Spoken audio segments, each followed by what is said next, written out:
Welcome, everyone, to the Ohio Peace and Conflict Studies Network and the Global Partnership for the Prevention of Armed Conflicts Peace Education Webinar Series. We're really excited today that we have Dr. Dale Snowart from the University of Toledo, who'll be sharing with us about a need for critical peace education, information warfare, the current struggle between democracy and autocracy. So we're going to this webinar will be archived on the Ohio Peace and Conflict Studies Network webpage. It should be posted within the next 2 weeks if you'd like to access it later. In addition, before we begin, I'd like to share a little bit about the Global Partnership for the Prevention of Armed Conflict, which is the sponsor for these webinars. They are an international organization that is based out of The Hague and that work with hundreds of civil society organizations all over the world to build their capacity around peace building. And in this case, this funding comes from the Peace Education Working Group for this, the start of the Ohio Peace and Conflict Studies Network and the webinar series. In addition to that, I'd like to share that for the Ohio Peace and Conflict Studies Network, we have approximately 24 colleges and universities in the state of Ohio that have peace and conflict studies programs, and we're very thankful that each of them has offered to provide a webinar on a topic of their own expertise or work that they're doing to share with others. And hopefully during these webinars, we'll have an opportunity to have some discussion. In addition, where you can share your experiences in your colleges or universities, and you'll have an opportunity as soon as the presenter is finished to ask questions as well. So without further ado, I'd like to hand it over to Dr. Snowart. Thank you. Thank you, Jen. And thank you for all, everyone for being here. I'm going to share my PowerPoint.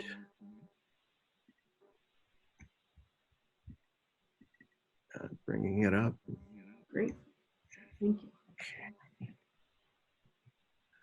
So as Jen said, I'd like to discuss the emergence of information warfare within the context of the current struggle between democracy and autocracy, this global struggle, and as a call for peace education in a critical form, or a call for critical pedagogy and critical peace education. So the basic purpose is to explore this global attack on democracy, in particular the use of information warfare, and that is a campaign waged through propaganda with the primary goals of polarization, division, destabilization, and control. The countermeasure to information warfare is critical peace education devoted to developing the capacities of the political efficacy of future citizens and their capacity for valid reasoning and critical scrutiny. There exists currently, as we speak, a global struggle between democracy and autocracy. This is a quotation from Larry Diamond, a noted scholar of democracy, in a new book that he's written about the threat coming from various, from autocratic forces in the world. And he writes, in every region of the world, autocrats are seizing the initiative, Democrats are on the defensive, and the space for competitive politics and free expression is shrinking. Established democracies are becoming more polarized, intolerant, and dysfunctional. Emerging democracies are facing relentless scandals, sweeping citizen disaffection, and existential threats to their survival. From Turkey and Hungary to the Philippines, wily autocrats are destroying constitutional checks and balances. And with the global winds blowing their way, authoritarian leaders are becoming more nakedly dictatorial. If we look at democracy, the nature of the democracy, the fundamental pillar of democracy is political equality. And that notion of political equality takes at least four forms. The equal right to speak and to be heard, which includes potentially a right to justification, uh, equality under the law and the rule of law, equally weighted voting and opportunity to hold office is the third form of political equality.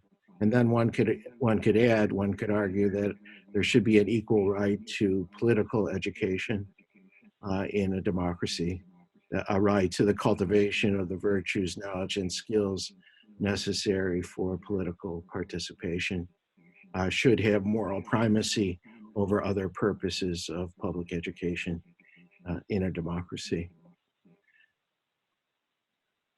This suggests that a particular conception of power, which is discursive, the question of who decides what the terms of social cooperation are and on what grounds those terms are justified, constitutes power. And therefore, power can be understood as being exercised within a public space of justifying reasons. The terms of how the society is organized is the fundamental question of power, and who controls those terms within the public space holds power. And therefore, the notion of power as discursive is the first question of justice. Justice in general, can be understood as what we are due and what we owe each other. And from a discursive conception of power, which is central to critical theory, we are due general and reciprocal justifications, that is, valid justifications for decisions that affect us, as well as the fact that we owe others that same kind of valid justification. And this speaks to the competent exercise of citizens' democratic right to speak and to be heard, the first notion of political equality. Therefore, we could argue that justice stands in opposition to what we could call arbitrary rule or domination. Arbitrary rule is rule without valid justification, rule without ethically and morally, rule with ethically and morally arbitrary narratives. That is the case when a society is ruled by an ideology that cannot be accepted by all citizens. Now, this is a prelude to information warfare. According to Rainer Forst, a noted critical theorist, therefore, the real site of power struggles is in this discursive realm, the realm where justifications are formed, questioned, tested, etc. The strategic aim of information warfare it's aimed at this discursive realm, this space of reasons, and its aim is to distort, degrade, and debase the discursive space of justifying reasons, as we'll see. So, information warfare. General Valery Gerasimov, the chief of the general staff of the Russian armed forces, that is the lead military officer in the Russian military, made the following statement. He stated, information resources, I'm quoting, have become one of the most effective types of weapon. Their extensive employment enables the situation in a country to be stabilized from within in a matter of days. In this manner, indirect and asymmetric actions and methods of conducting hybrid wars enable the opposing side to be deprived of its actual sovereignty without the state's territory being seized. This is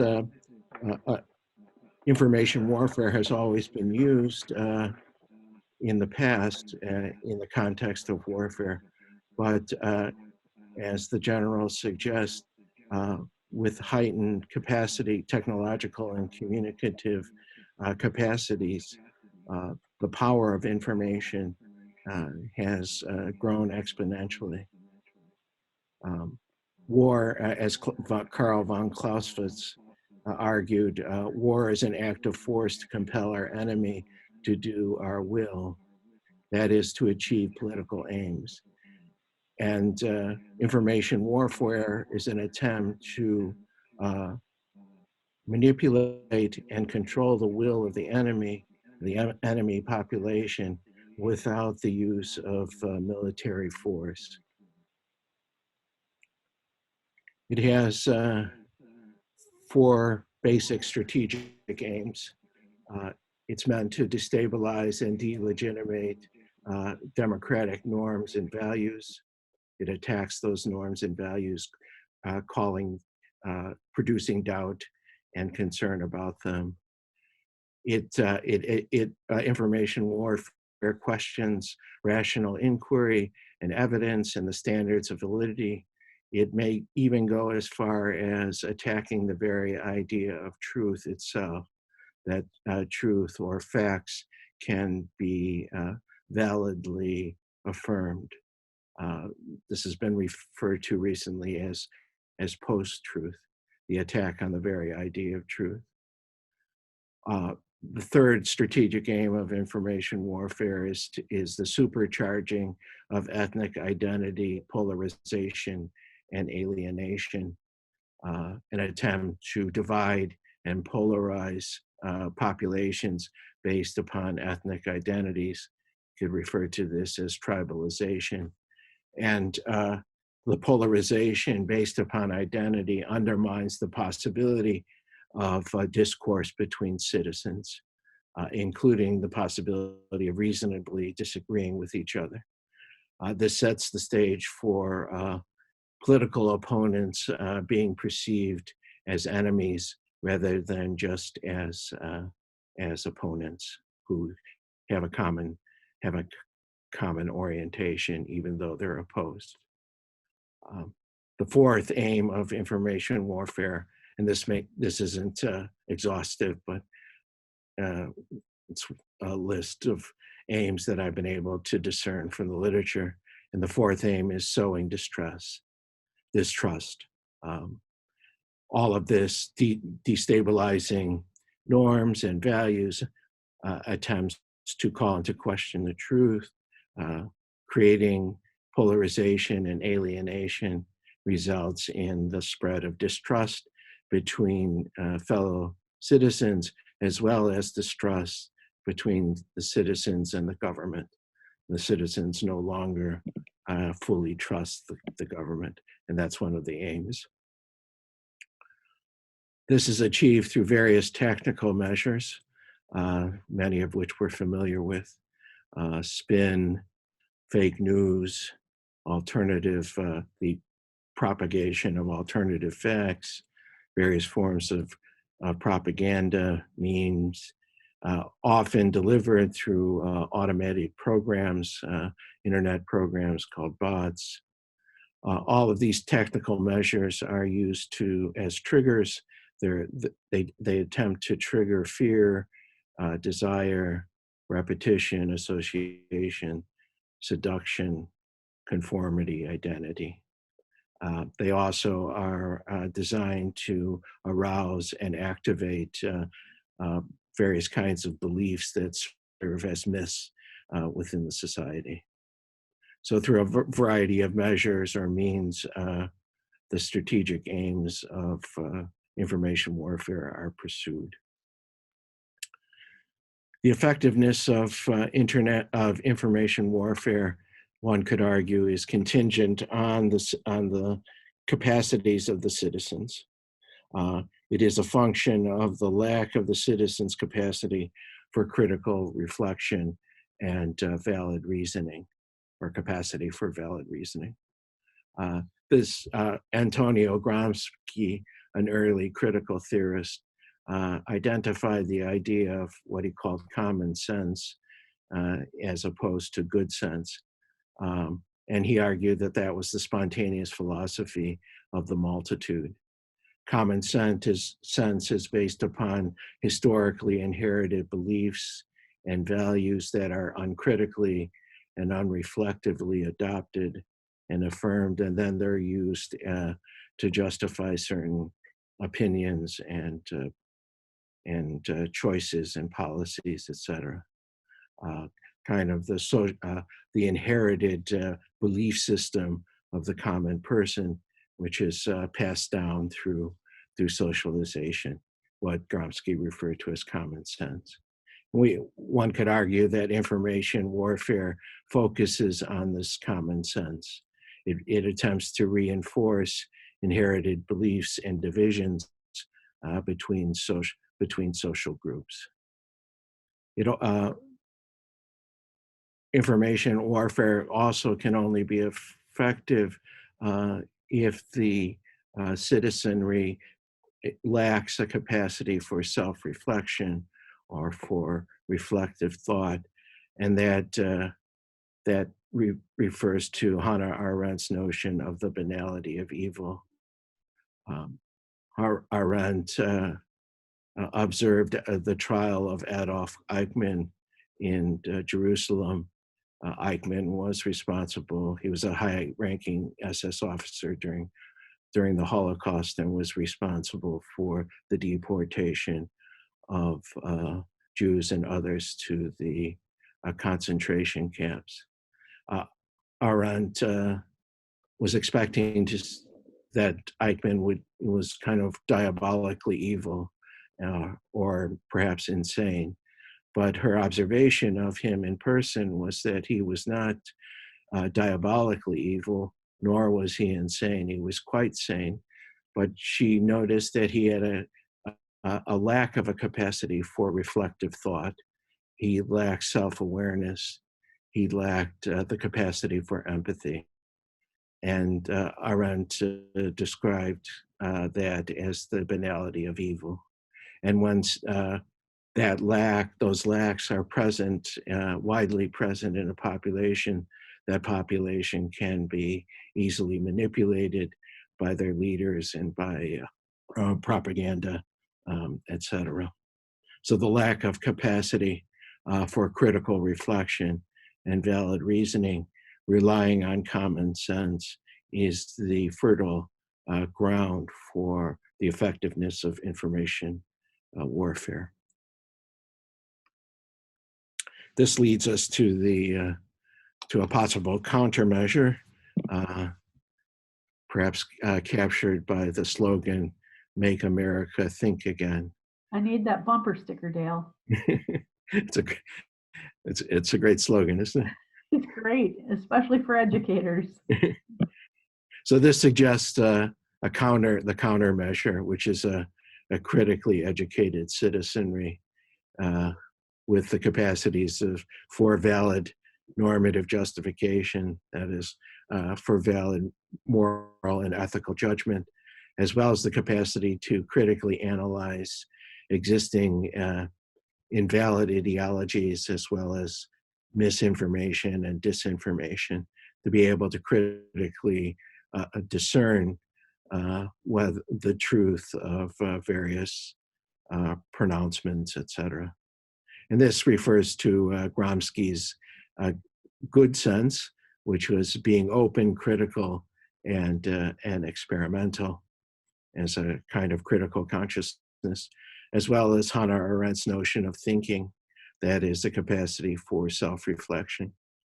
And following critical theory, there is the centrality of the capacity for just offering valid justifications for one's choices and preferences, as well as the critique of invalid justifications. And all of this suggests the moral primacy of political education and possibly peace studies and peace education. that political education, in the sense of developing a critically educated citizenry, should have moral priority in a democracy. This leads us to peace education and a possible critical conception of peace education. In my understanding of the nature of peace education, it has two fundamental goals. One is the development of the political efficacy of citizens. That is the capacity of citizens to engage in critical analysis, justification, and participation in democratic processes. And secondly, aimed at the transformation of violent social structures, as well as the patterns of thought that justify and sustain them. The core problematic from this perspective of peace education is violence in all of its forms, including structural violence and cultural violence. Pertaining to political efficacy as a goal of peace education, Magnus Havelsrud has written about this very clearly, that peace education should be conceived as a process of becoming and being politically aware. And that is, as we'll see, closely related to Freire's concepts of critical consciousness. This is a process of becoming and being. This process entails the core contents and forms of peace education to confront, Havelsrud suggests, the problems, conflicts, etc., of social reality itself. So he sees peace education as a critical confrontation with social and political reality. And that that become the imperative or the moral priority that peace education should speak to. And it should confront reality in a critical way to develop the capacity to engage in transformative political action and the development of citizens' political efficacy. This is founded, I think, in many ways on Paulo Freire's original conception of critical pedagogy, close to 50 years ago now. And Freire conceived the purpose of education as the development of what we could call critical literacy, the capacity to read, not only read the word, but also to read the world. And that entailed an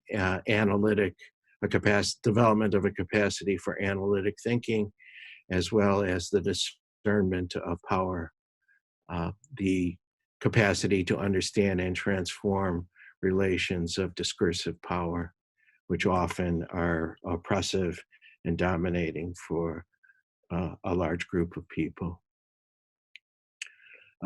Freire, as is well known, developed a critical problem-posing dialogical conception of pedagogy, which has a number of features.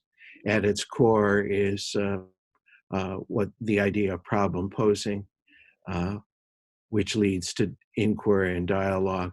The idea that we should take what Gramsci referred to as common sense, mythical beliefs, what we take for granted, and we should pose them to students as problematic, calling them into question. For example, the well-known myth is that Columbus discovered America. If we transform that into a problem, if we pose that as a problem, we could say Columbus invaded America. And that problem posing leads to inquiry, cognition, and importantly, dialogue as an authentic form of communication, which according to Ferry would lead to a critical consciousness, the capacity to critique power relations, unmasking invalid ideologies, among other qualities of critical problem-posing dialogical pedagogy. This type of teaching would be clearly a countermeasure and to propaganda,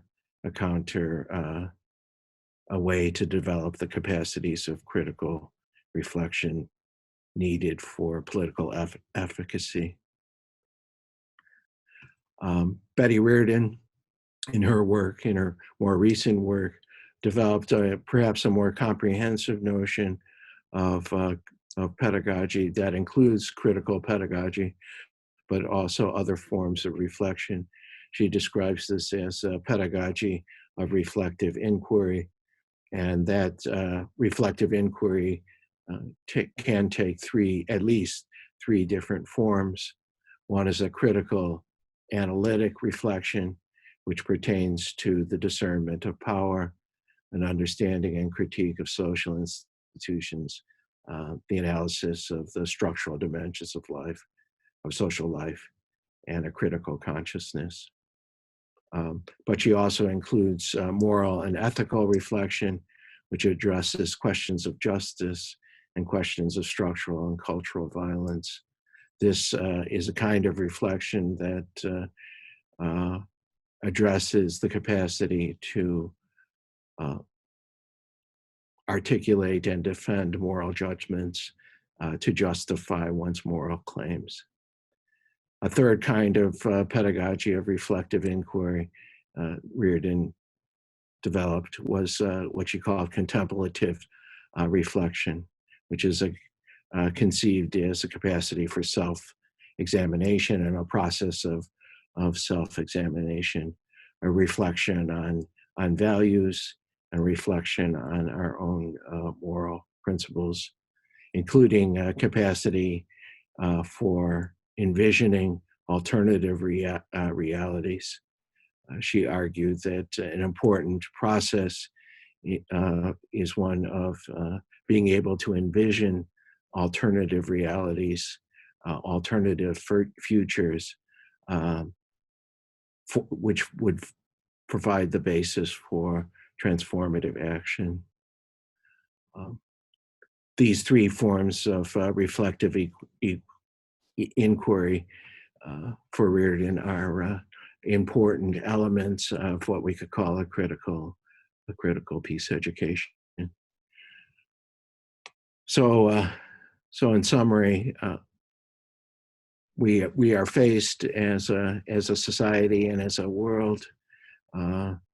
Democracies are faced with an onslaught from both within and without, an onslaught of attempts to destabilize and delegitimate democratic processes through the calling into question the basic norms and values of democracy, as well as truth, as well as our common identity as citizens. And this attempt has been supercharged by the capacities of social media, technology, communication technologies, etc. As I see it, the way forward, if we are to preserve democracy, we need to be able to develop future citizens in a way that they can critically evaluate and put forth valid conceptions of what is right and what is good. So thank you. Thank you so much, Dale. As I was listening to this, I was thinking how beneficial this would be for students, not only in undergrad and graduate levels in teacher preparation, around peace education, but also thinking about in global education, where a lot of these components are, or social emotional learning, and how beneficial this webinar and the content is, in addition to political science and so many other subjects. So I'm really excited about the information that you shared with us, and I'm looking forward to hearing if Louise has, from the University of Winnipeg, has any questions or comments as well. Thanks. Yes, I would like to thank you very much for this summary and collection of really good resources. I like the way that you have connected them to each other, and it makes a great deal of sense to me. I have two questions, probably not easily answered. One is the whole idea of information warfare is new to me as a concept, certainly not as a process. But I'm wondering how do we recognize the methods that are being used? You mentioned a couple, spin, alternative facts, that sort of thing. But how else? How do we teach students to recognize it? Yeah, it's an excellent question. I think at the heart of this is the development of a media literacy and critical media literacy, the development in students of their capacity for discerning and understanding and critiquing the media and what is presented in the media as true, or including disinformation that's propagated, to be able to discern what is a valid source, what are the valid what are valid standards of evidence in the media, what values and moral principles are being either explicitly expressed or implied in various media accounts, etc., including the reporting of official pronouncements from government leaders. It's I think an important element of peace education curricula should focus on critical media literacy. Absolutely. One of the things. Yes, Go ahead. I fully agree with that. Although I have not seen very much teaching material on that. For myself, I've had to kind of invent it, Yes. and that's that in itself has its flaws. A colleague of mine, Dr. Florian Voigt, has developed a curriculum, an online curriculum for media literacy. Okay. It's actually focused on local news. He has a website called Thinking Habitats, thinkinghabitats.com, which you could look at. Thank you. Thank you. It's really, what he's doing is really excellent in this area. Wonderful. Thank you. If it's all right, Dale, may I share a couple of resources online? So I would stop sharing your screen and share a couple things, and we can come back to your screen. Would that be okay? Absolutely. This is being recorded, and I know that Louise can't see it, but I'll walk her through what we have here. So just a moment.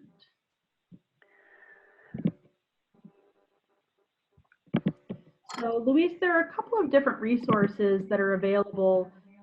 Now this is for K-12 though, so primary and secondary mostly. But there are additional resources, of course, at higher education. Let me share though a little bit, because we're looking at teacher education as well with peace education.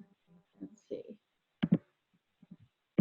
So the first one I want to share is teachingtolerance.org. So you can take a look at that, Louise, when you have an opportunity to get to a computer. They have an entire section on digital literacy. They have guidance documents for educators. They have short video clips on how does fake news become news that you can use in the classroom. They also have a framework with the equivalent of content standards for media literacy for primary and secondary levels, which is really helpful. And so it includes sample lesson plans on how, for instance, for even as early as kindergarten through 12th grade, on choosing reliable resources, evaluating those resources, how words communicate bias. So those are some good tools. In addition, the Pulitzer Center on Crisis Reporting has an entire education section, and that one includes a Global Explorers Media Literacy Workshop looking at international stories, for instance, with featured lesson plans well on media literacy and opportunities for students to be global explorers. So there's some good resources out there for primary and secondary, definitely. So Dale, where would you send people in higher education? You mentioned your colleague. Are there other places that maybe either you or myself could pull up onto the screen? For media literacy? Yes. I'm not sure offhand. Okay. What about you, Louise? You said you've had to construct your own? Yeah, I've gone the direction that you have mostly, and that is adapt some of the grade 12 resources. And generally that's gone fairly well, but I often get the eye rolls like who cares, or how is this important, tell me about conflict, that sort of thing. Sure. Which frankly I don't care about, but trying to get the students themselves to engage with the dilemma that are behind this has always been a bit of a struggle, I would say. Sure. We also have Chris on, who just joined us. So Chris is on, I think, the board of the Peace and Justice Studies Association. But Chris, maybe you can share with us which university you're with. You and I know each other, but the rest of the group may not. And maybe you could share a little bit more about your experience with incorporating media literacy and critical thinking skills into your work with peace studies. Sure. Hello. I apologize for being late. Yeah, I was the Peace and Justice Studies Association board co-chair for 3 terms. I'm no longer in the board, but I am on the board of IPRA, International Peace Research Association. And I'm also working with a small project called Educating for Global Peace. In terms of where I've tried to, I don't know if this is exactly what, in terms of the digital literacy component, but when I have incorporated into my human rights class, I've moved away from textbooks completely, and I build simultaneously, weaving together the themes of introducing them to human rights law, human rights international organizations, both the UN system and things like Amnesty and those kinds of things. But I'm constantly using online materials, especially from different agencies and different organizations, and asking them to evaluate those things and use the tools.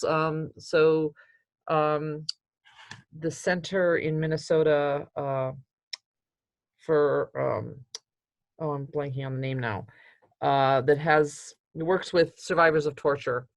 They have all sorts of resources on their website. So some of the assignments the students would be assigned would be to use their tools, or at least review their tools. So I don't know, is that what you're talking about in terms of digital literacy? So Dale, would you or Louise like to share a little bit about what we were discussing? Go ahead, Dale.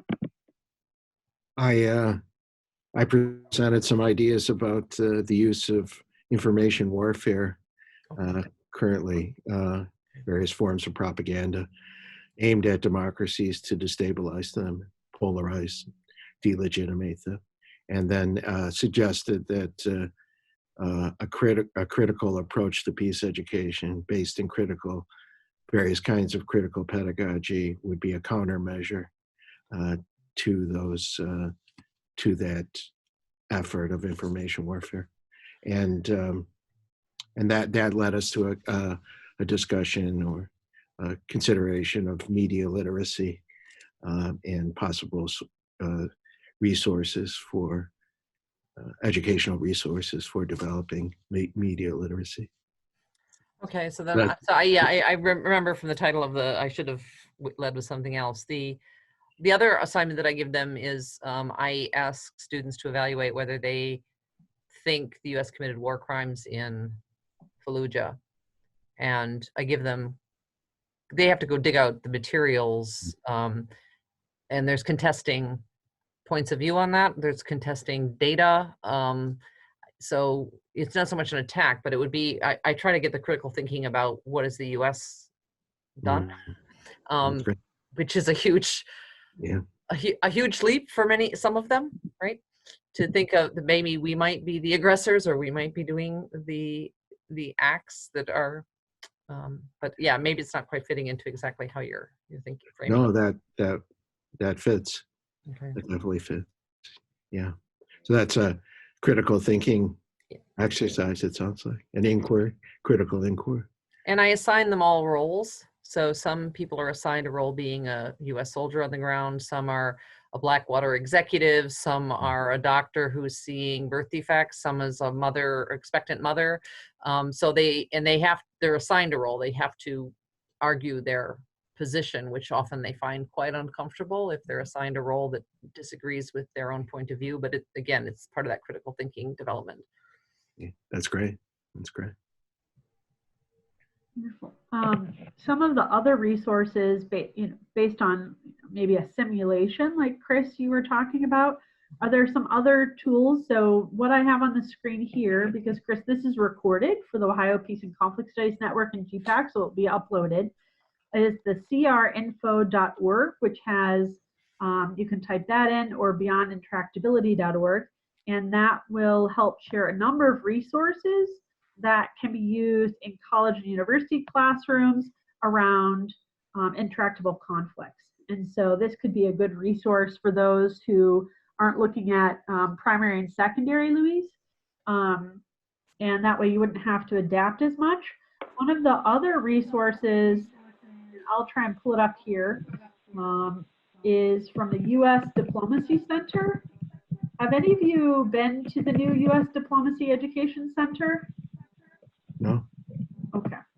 So I'm going to find it here. They have a whole section on simulations that you can use. And so those are free and available. Now this is US based and Luis is in Canada, but there might be some that could be adapted where it's immersing students in the world of American diplomacy. And so they have facilitator support videos, free downloadable materials that can be used. And so that might be of interest to some of those who will access this webinar a little bit later.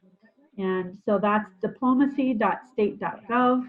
And then you can check out their education resources that you can click on right up at the top here and go down to simulations. Are there other resources? Thank you, that's really helpful. Thanks. Are there other resources, Dale or Chris, that or Luis, that you use for simulations or helping to teach critical thinking around peace and conflict education? Dale, I'll ask you first. Not anything online. I've developed my own methods in my teaching. I'm not sure offhand. Great. Okay. Others, Chris or Luis? No, I have not found very much that's helpful. Okay. Chris, I'm sorry that I missed your last name. Oh, Toffolo. Oh, yes. Okay. I'm at Northeastern Illinois University here in Chicago. Okay. And Luis is actually at the University of Winnipeg. And Luis, do you want to share your last name again, please? It's Edmund, E-D-M-U-N-D. Thank you. Chris, I think you know my friend. Oh, isn't that funny? I'm losing his name now. He was co-chair with you for a long time. Yes. And he's not in Winnipeg. He's out west now, right? Yes, he moved a couple years ago. Yeah. I do have one other question. This part has been very helpful. I'm familiar with John Paul Lederach's idea of moral imagination, which sounds very much like Betty Reardon's idea of envisioning alternatives. Lederach says that this is absolutely critical to sustainable resolution. But I'm wondering about, is that the opposite of what we might call moral blindness? Moral blindness is a broader term, not related to conflict really, but it's the inability to understand the consequences of one's own actions for other people.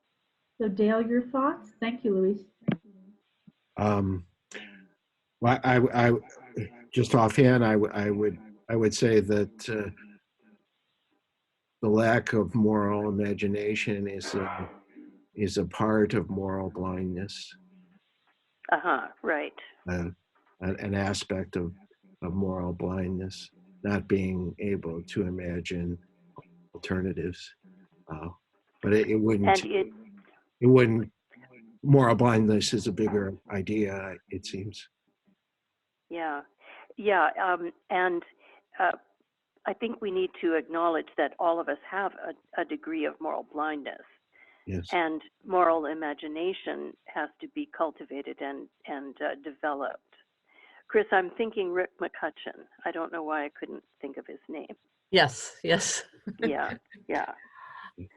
You know, in relation to the moral blindness thing, James Rest talks about the fact that, you know, traditionally in the U.S., in a university, we teach courses on ethics or on morality.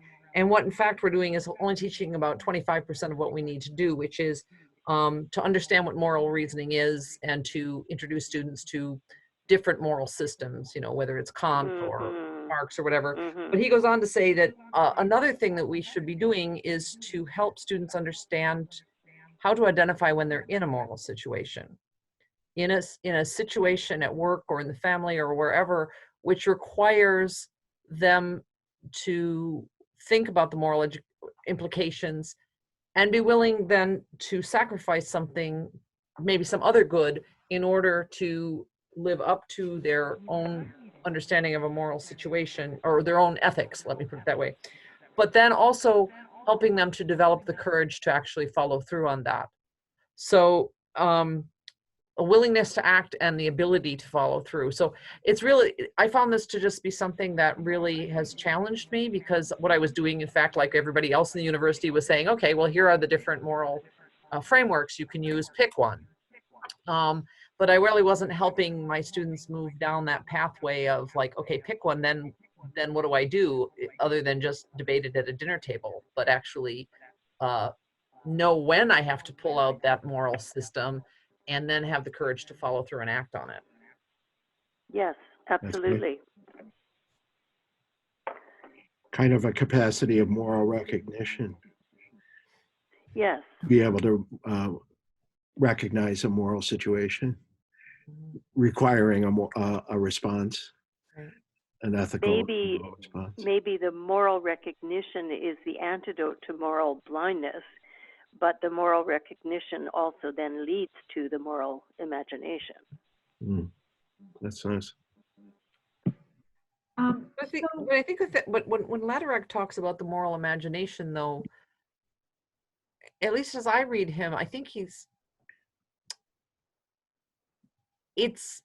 like in the middle of a conflict, he's trying to think about ways, imaginative ways to either open space or to reconfigure space in such a way that participants can step away from the violence and towards something else.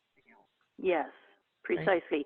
Right. But I think it's important that he adds the word moral, because he's not just talking about imagination. Right. You know, there's a rightness to it that has to be developed and cultivated. Well, and it includes changing, I think it's related to changing identity structures so other people can be included inside your moral universe. Because one of the things that I think that violence does is that it draws a smaller and smaller circle around what or who is included inside your moral commitment, right? I mean, this is some of the work that the environmentalists, I think, are doing in terms of saying, well, you know, is the earth part inside of our moral construct? Are animals? So things like animal rights are a way to say animals should be included in the things that count as moral objects. Machines, no. Animals, yes. Whereas we used to draw the line, like if you go back to the ancient days, newborn children would be sacrificed, so they were not considered part of the moral imagination. Or in the days when a husband could, legally kill his wife, or a master could legally kill a slave, they were not part of our inside of our moral, the things that are considered covered by our moral system, right? So this debate about to what does our moral universe extend is, I think, a really critical one. I think Lederach plays around with that as he thinks about reconfiguring identities in the midst of conflict. Yes, I think you're right. Well, thank you so much. We have about 6 minutes left here. I want to ask, are there any additional questions or comments? I know, Chris, unfortunately you weren't able to join us until a little bit later, but we're really happy that you did, because this has been an interesting conversation about some of the concepts and resources and ways to apply it in the classroom. Any other thoughts or questions for Dale before I hand it back to him so that he could give his final thoughts or comments? All right, Dale, hit it. Thank you for setting this up, Jen, and for the opportunity to talk about these issues. And thank you, Chris and Louise, for joining in. I appreciated our conversation here. I think the topic is extremely important, and very complex, though, and very big topic. Great. Really gets at the core of moral consciousness, ethical and moral consciousness, in the face of political attempts to discredit and undermine ethical and moral consciousness in the population. So it's always great to be able to talk about these things. Dale, do you have a slide with your contact info? Because if you do, I can just share briefly about the upcoming webinars, and then have your screen come up. Do you have one? Yes, it's on my title page, my email address. Okay, that's great. The best way to. So if you want to pull that up, get that ready actually before I stop sharing my screen. And let me just share with those of you who are on. Thank you so much again for joining us. We're going to have, this is the Ohio Peace and Conflict Studies Network's page that our members, like the University of Toledo, where Dale is, have generously agreed to partner together and donate their time for resource sharing, events, and technical assistance, et cetera, between and among the colleges and universities. And one of the things that Dale's webinar will be here. If you come to resources and you click on here OPCSN, I'd just like to share which webinars we have coming up and which ones are archived, so you can take a look if you're interested. So we had, you'll see some of the ones that have been before, study abroad. Some of them are theory-based and some are practical applications for building capacity in colleges and universities. So the last one that we had was on the place of dialogue in peace and conflict studies. One of the things that you'll be able to do, like this one is from Denison University and they got us started, you'll be able to click on the link there. And even if you weren't able to join us, there's a summary, a little bit about our partner at the college or university and the presenter. And then you can click right there for the recording. All of our recordings are on YouTube here. And I'm going to stop it so it doesn't start to play. But this is one of the resources that we have. And so you'll be able to come back and view the webinars. So Dale, if you'd like to go ahead, I'll stop sharing my screen. If you'd like to go ahead and share your contact information with folks. Yeah. My email is dale.snauert, SNAUWAERT @utoledo.edu. That's the best way to reach me if you'd like.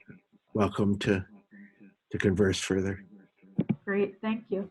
And just in closing here too, Dale, because we didn't have an opportunity to share just briefly, just in the last couple of minutes here, a little bit about University of Toledo's Peace Education and Peace Studies program that you have there. So would you like to give that highlight, please? Sure. We have a new undergraduate minor in Peace and Justice Studies at the university. And we have a graduate certificate in the foundations of peace education as well, which is offered online and in class format. So undergraduate peace studies and graduate peace education that my colleague and I, Florian Foyt, have developed over these years. Wonderful, thank you. And Dale, don't you have a special collection of Betty Reardon's resources? Is that correct?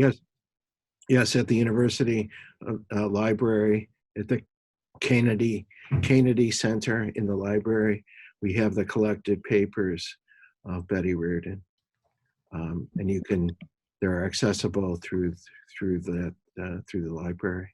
It's a large collection of her work, her correspondence, curriculum, projects, publications, presentations, correspondence, etc. A wonderful resource. Do you know if they've scanned them in so they're electronically available beyond your university, or do people have to come there to be able to access them? It's not digitized, but individuals can request various documents, and they'll scan them and send them. So you don't have to be physically present in the library to access them. You can go through the librarians to request documents from the collection. Great. Well, thank you so much, Dale. Thank you, Chris. Thank you, Louise, for joining us. And we hope to see you at one of our next webinars coming up here in March and April and May. Thank you so much, and have a great rest of your semester. Thank Bye, you. everyone. Thank Apologies for being late. you very much. No problem. Thank you. Bye.